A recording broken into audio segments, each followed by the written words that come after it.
Now, Israel's ongoing offensive in the Gaza Strip has, of course, continued, and now it has spilled over into the Red Sea. The Houthi rebels in Yemen have ramped up their attacks on the Israeli-affiliated ships or any ships that are suspected of carrying cargo to the Israeli ports. So as attacks in the Red Sea intensify, shipping companies are pulling back vessels from the key trade routes. The Danish shipping company AP Moller-Maersk has now decided to pause all container shipments until further notice through the Red Sea corridor. The decision has come after the Iranian-backed Houthi rebels targeted its vessels on Thursday. The German government has also condemned the barrage of Houthi attacks on shipping vessels passing in and out of the Red Sea route. The officials have also raised an alarm after an alleged attack on a German-based HapagLloyd vessel, and this shipping company, which is based in Germany, has also now suspended its operations for the time being. The company has decided to pull back its ships from this trade route. Ich verurteile die Gewalt der Hisbollah aufs Schärfste. Es ist kein Geheimnis, dass Iran die Hisbollah seit Jahren unterstützt. Wir fordern daher alle, die Hisbollah beeinflussen, auf, nicht weiter Öl ins Feuer zu gießen. Die Lage an der sogenannten blauen Linie zwischen Libanon und Israel ist so gefährlich, dass Zehntausende Israelis ihr Zuhause verlassen mussten und evakuiert wurden. Und auch im Libanon mussten über 50.000 Menschen aus dieser Region fliehen.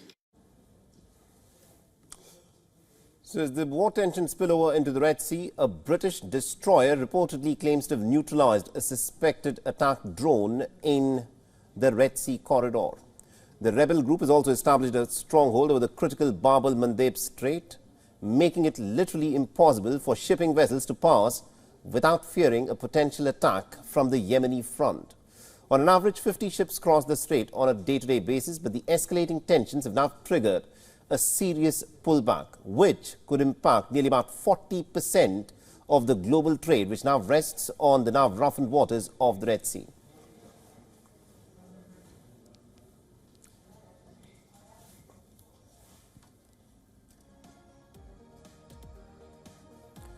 Now, to give us more perspective on this, we're being joined by Professor Glenn Deason, who's a professor of international relations at the University of Southeast Norway. He's joining us live on this broadcast. Now, Professor Deason, this is a serious escalation in terms of what is happening at this moment in the Red Sea corridor, especially at the choke point, Bab el-Mandeb, where the Houthis appear to have, in the last 72 hours, staged a number of attacks on many of these cargo ships, which has resulted in the second biggest shipping company in the world, Moller-Maersk, to now suspend operations through the Red Sea corridor. How do you see this escalation? Well, I think this was what many people had also been predicting. Well, people at least have been looking at how this war between Israel and Palestine would escalate and also spread, because it seems like this will become a wider regional war.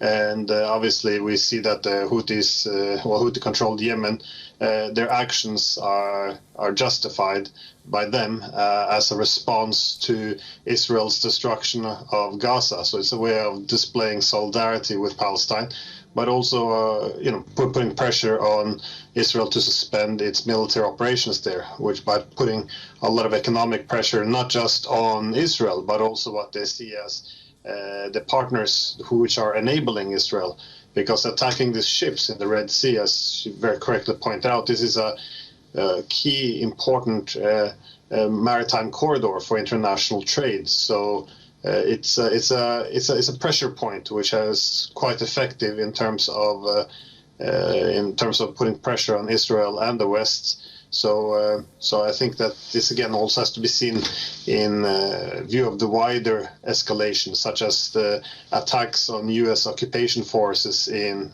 Syria and Iraq. Obviously not by the Houthis, but it shows that it's very difficult to contain this this war ongoing.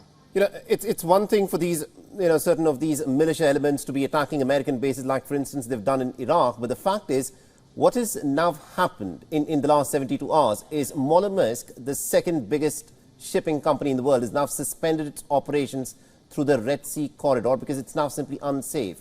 the fact that insurance payments for shipping through this corridor have now gone up by tens of thousands of dollars. This is according to reports.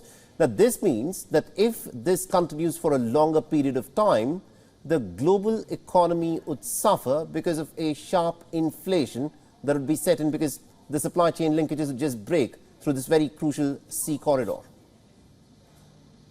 Yeah, I think about 10% of international trade will go through this corridor, and it's a very narrow strait as well.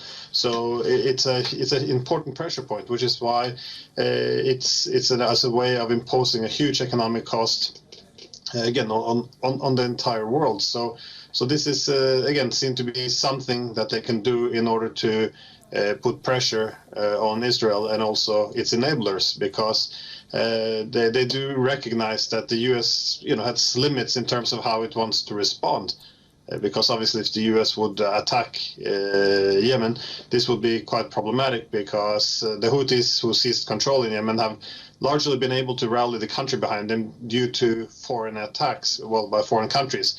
Keep in mind that this country has been attacked by Saudi Arabia, supported by the U.S. and UK since at least 2015, in which many have called a genocide, and others have called, the UN at least, have called it the worst humanitarian crisis in the world.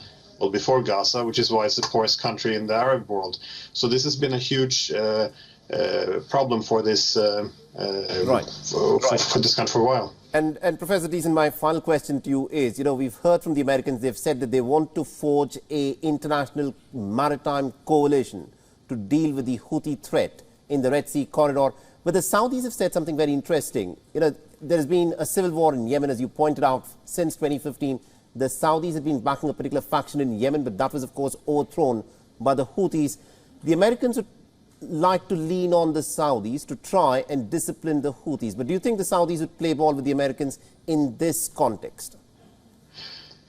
It's less likely. Again, this is how often the Americans work. They attack they're using proxies, and against Yemen, they, of course, for the past 8 years used the Saudis as their main proxy to attack Yemen.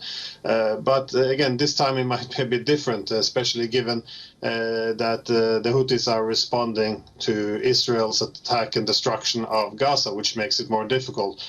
Furthermore, the problem obviously is that if the Saudis would go after Yemen now, or Houthi-controlled Yemen, then that would unravel the peace they have with Iran, and also the Houthis they do have drone capabilities and other weaponry to strike deep inside Saudi Arabia as well. So I guess the context of this, that they would not like to get involved in it, also given that the context is that this is an extension of Israel's war against Palestine. I think it would be very difficult to get the Saudis on board with this, and especially I think many are worried that this will further will expand it into a regional war, something that Saudis, I guess, would be quite cautious about.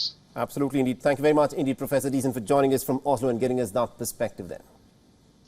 My pleasure. WION is now available in your country. Download the app now and get all the news on the move.